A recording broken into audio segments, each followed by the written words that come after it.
After being approached by community members to teach jingle dress dancing, STUXWTEWS youth worker Karren Walker teamed up with Shaunna Pierro to offer jingle dress dancing.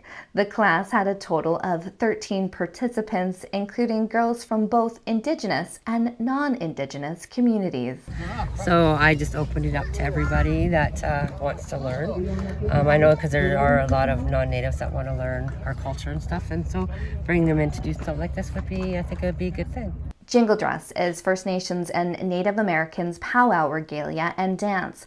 The regalia worn for the dance is a jingle dress that includes ornaments with multiple rows of metal, such as cones, which create a jingling sound as the dancer moves. The origins of the jingle dress can be attributed to 3 different Ojibwe communities.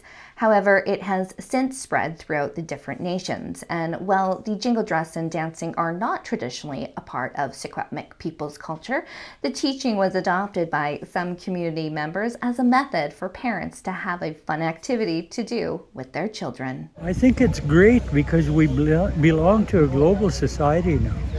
We're not just, this is where we were put. That doesn't mean we don't come from someplace else, right? And I've experienced that in the north too. The people up there, the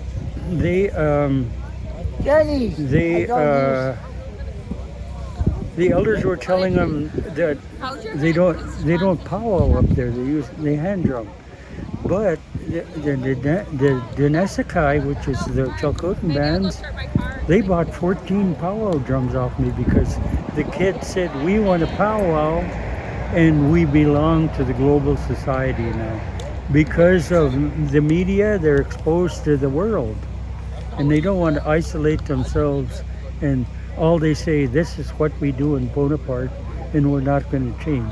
You have to change with the world or you get left behind. The Miliacs Red Lake Band of Chippewa and the Whitefish Bay Ojibwe have a few versions of how the dress came to be. In the Miliacs and Whitefish Bay versions of the story, the dress and the dance appeared in a reoccurring vivid dream that a Miniwini, or in English translation, a medicine man, had about 1900.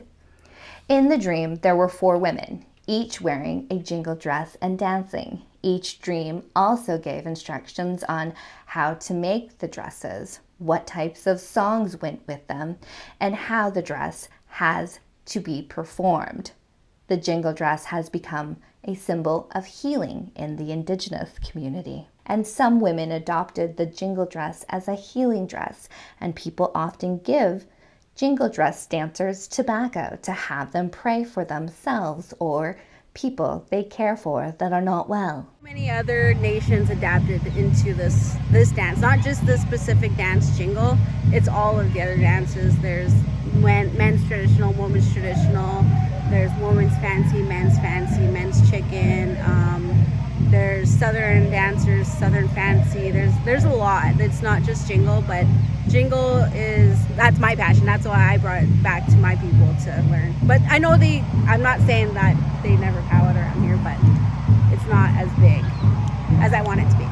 Okay. Yeah. The dancers made their performance at the Honor Our Elders ceremony on May 27th and their second performance on June 21st at the Hat Creek Ranch for Aboriginal Day. The performances were well received by the community. Yes, it was the first time she was into jingle dancing and she really, really enjoyed it. And it made me happy watching her doing it and enjoy it. Having made the decision to open the classes to everyone to share knowledge and foster community through this class, it took a step towards healthy reconciliation for both Indigenous and non-Indigenous people in the area. So it was excellent when Karren and Shaunna and I talked to them, and they said, no, Cassie is more than welcome.